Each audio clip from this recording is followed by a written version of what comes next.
So some positive Giants news today. It's usually a guy getting suspended or arrested. That's basically how the offseason has felt like recently.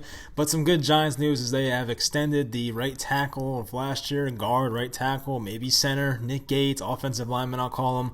So they give Nick Gates an extension for 2 years.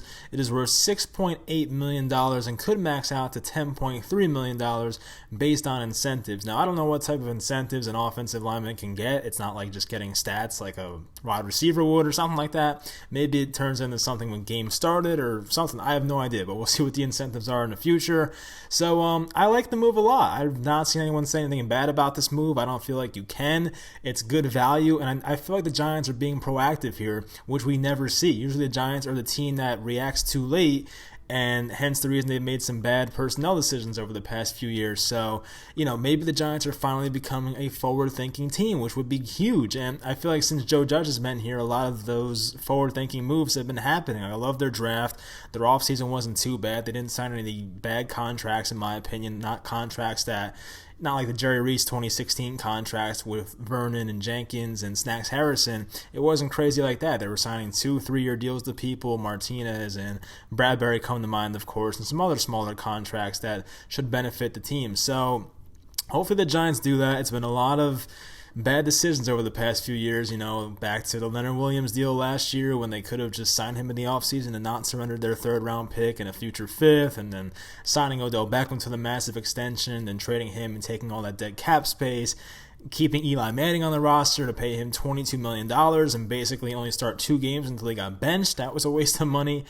Patrick Omameh, Kareem Martin, those were bad moves, and then trading for a guy like Alec Ogletree. I feel like this is finally, we're moving in the right direction here. I don't want to be too optimistic about it, but signing a guy like Nick Gates before he gets good and demands more money is probably the right move in my opinion. And I feel like they should do the same thing with Dalvin Tomlinson before he breaks out in 2020. That's what I put on the bottom. So I did want them to sign him.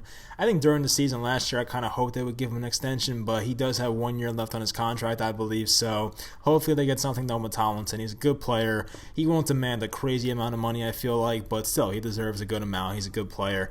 So I have not seen like the contract laid out yet, but I believe if I did the math correctly, it'll be 2020 earns around $3.4 million, and then the next year, 2021, another $3.4 million, and that also includes the incentives that can get him up to $10 million, which would be nice for him.